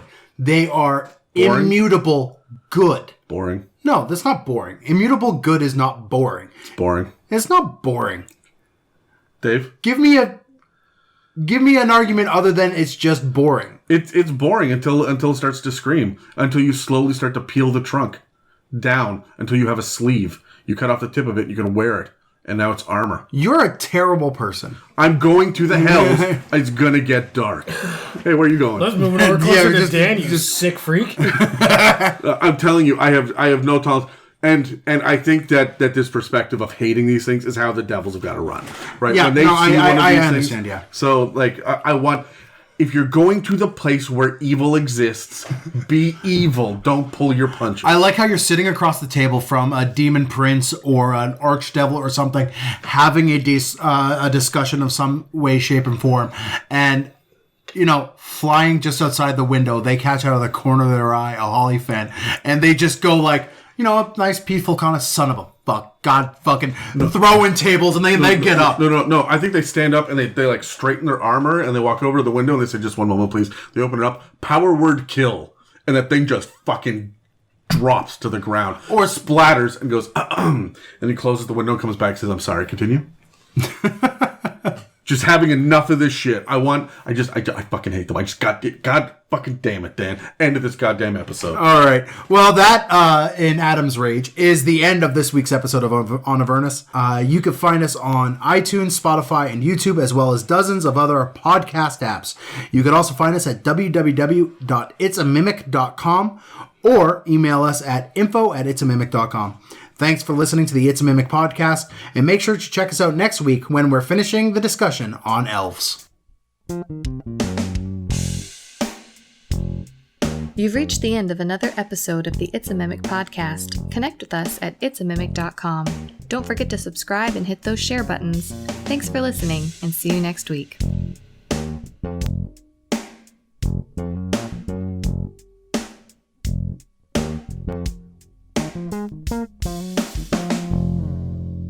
So we've spent the entire podcast talking about Avernus and all the fun little things in there. And we spent some time talking about Infernal Engines and the great joys that they are. But it's let's be honest, it's cars in my D&D. So what other real world technology do you implement into D&D, and how do you do it to make it D&D-y? D&D-y? Yeah. All right, I like it. All right, shall we roll? Yeah, let's roll for it. Okay, we got to re-roll here. What? Both. You got a 6, so Adam's going to go first, but Dave and I both rolled 5. So I rolled another 5, and Dave got a 17. So I'll go last. Adam, what you got? I am big on elevators. Okay. Absolutely love putting elevators in. I haven't done it in the campaign that we are in right now because it's all very flat and it's all rivers, and if you go down, then the water is down. So I tend not to do that. But in the previous campaign, we relied heavily on elevators to get up and down, not only inside like shrines and stuff, but up and down the side of cliffs as well. Mm-hmm. And I just use a donkey wheel. A donkey wheel? Yeah, the idea of there being essentially one big gear that a huge rope wraps around, and you put beasts of burden or ogres or slaves or whatever it is around it to push and wind it up or wind it down. All right, cool. And I really, really, really like that. I'll also do that for like mine cars or getting items on a zip line from one side to the other using a donkey wheel. So it's like tied in fixed position. It goes back and forth like that. It's medieval enough without being magic-y, right? Like everyone it's engineering rather than magic. Yeah, everyone can wrap their brain around it, but I always make it a gnome's invention. And I usually provide a broken one at first. Okay. So that you need to either find a gnome to fix it if it's in your base, or it's somewhere that you're going to be around, or you need to get to that part of the dungeon, go rescue the gnome. Yep. Or the gnome in the party's got to sit there and tinker or roll a check or something as well. That is really the only time that I apply gnome tinkering to the flavor of my world is elevators. Okay. So cool. That's my answer. Dave, what do you got? Well, I mean, it kind of goes with what you were saying. I like the idea of improving modes of transportation. Yep. I mean, you said it with the engines, and you said it with elevators. As you all know, I love it with Eberron. You've got your lightning rail. You've got your... I figured this one would kind of be a soft, underhanded pitch for you who loves the Eberron campaign. Yeah, and I mean, it's a really simple idea. They just take the different kinds of elementals and imbue them into binding rings and use that in order to get around. It's simple, it works, and you know what? Yeah, they're just binding elementals. It's simple, it's fine. Well, it can create an interesting story if you need it, right? It is simple, because you can wave your hand at it. You don't have to have a huge freaking opinion with a backstory of, well, this one wizard came forward and crafted this item and gave it to a dwarf to it just happened. Yeah. You can explain it away in 3 words or less, right? So yeah, it's something that's always been done. This isn't special necessarily. Yeah, it's unique to D&D, but it's not the biggest, best, craziest idea that you can build a campaign around. I mean, shit, you can. I mean, hell, you can build a campaign around elevators, right? But that's... So, for me, I think we don't have enough of, like, clockwork monstrosities. I know you could go with the Modrons and stuff like that, but I want to see, like, suits for, like, lumberyard and wood cutting. Mechs? You're talking about mechs. Yeah, a little bit. But like steam-powered clockwork mechs. I thought you said in D&D. In D&D. I want to have this in D&D. Like a Warforged Colossus? Kind of like a Warforged Colossus, just one that's constantly spewing either smoke or steam, depending on who made it. I'd say it's steam if it's a gnome, it's smoke if it's a dwarf. Or a goblin. Or a goblin or an orc made it. This is definitely my World of Warcraft bleeding in a little bit. You don't say. Yeah, but I've always liked that a little bit of, as they call it in WoW, goblin engineering that's been thrown in with like just super crude. I mean, I play orcs in 40k as well. I play orcs in Warhammer Fantasy, and everything is super crude, like rough, bashed together, found metal, just, steel nailed onto something else. I mean, you yourself are just like one tusk away from being an orc. Yeah, you're not wrong. I got this, and also one tusk away from being a man. I actually have two other things to add to this conversation. I was like, that's a natural stopping point. I'm good with stopping there. When you go into Victorian times, I love that because all of this is overlapping, we have to leave it in. So thanks. You're welcome. As the editor. Fuck. So the when you talk about Victorian times and like London and whatnot, and I like thinking about lamplighters in particular, but I like the idea of them walking around casting light in lampposts, which just are lanterns with a magical spell or cantrip or something on it that holds the cantrip for a longer period of time, overnight. Yeah. And there are some things that you can do like that to just make life a little bit easier, especially when it comes time to did they really have matches? Or was it all flint and steel and tinder boxes? A spyglass is 1,000 gold pieces. How common are mirrors? Because we see steel mirrors, but we don't get silver mirrors or glass mirrors, right? And at some point, I think you can just kind of hand wave that shit with the use of simple magic, cantrip level magic. Oh yeah, yeah. I mean, it's not hard to get glass when people are flinging around fireballs. You get one guy do it in a desert once and realize, hey, wait a minute. Yeah, I mean, I think it's a really cool campaign idea or location idea of having a glass blasted part of the desert. Yeah. And that's when you know that you're getting close to the Blue Dragon Lair. Yeah. Yeah, no, I'm on board with that. Did you have another one, or? Yeah. And I don't remember what it is now. Okay. I really like the idea of having, this is just a little bit aside, things that lengthen the use or the power or extend the power of spells that are like a seemingly mundane item. Like you have a certain kind of gem found in a certain kind of mountain mined by a certain clan of dwarves that are then exported throughout the realms, and the only function that they have is they hold on to that light spell for an extra 7 hours long. Yeah, right? I can get behind that. I like that kind of stuff. I genuinely don't like manipulating how spells are in the books, just because I feel that gives the players too much. It's already balanced. Yeah. You don't need to fuck it anymore, right? Right, yeah. And given them more, it can create problems later on.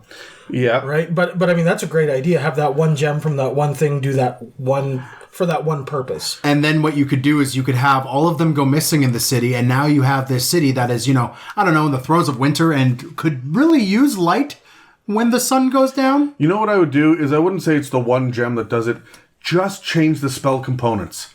If you have this more potent component, yeah, no, I like that, yeah. There you go, right? And so you would have, that's what rangers are for now, right? That's why you go to visit that elven village, because they've got that better kind of route that you need to cast druidcraft or whatever, right? And this brings back the good old tried and true skinning and harvesting materials from your monstrous kills.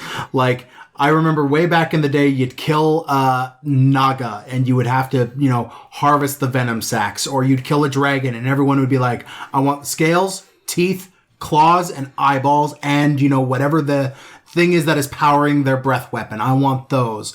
And you make them roll a series of nature checks or medicine checks to get them all out. There's a bunch. I miss this in my D&D. There's a bunch of that stuff on DM's Guild. And you can find a lot of it for free online all over the place. I like the idea of harvesting, but at some point, you guys are just going to start grinding. You're just going to say, hey, you know what? We're going to take the time to go kill 4,000 kobolds because we need teeth, and I want to make a freaking chainsaw out of kobold teeth. on one hand, I see how this is Gnarly. a problem. Yeah. On one hand, I see how this is a problem, but this also could encourage your party building into guilds and having minions that they send out and be like, listen, we're level 12. We don't need to go out and kill 4,000 kobolds. But we have these 10 militiamen that we saved 7 sessions ago who are sitting here twiddling their thumbs and just being glorified guardsmen. Why don't we send them out to the kobold tribes? They'll come back in 3 weeks with 4,000 teeth.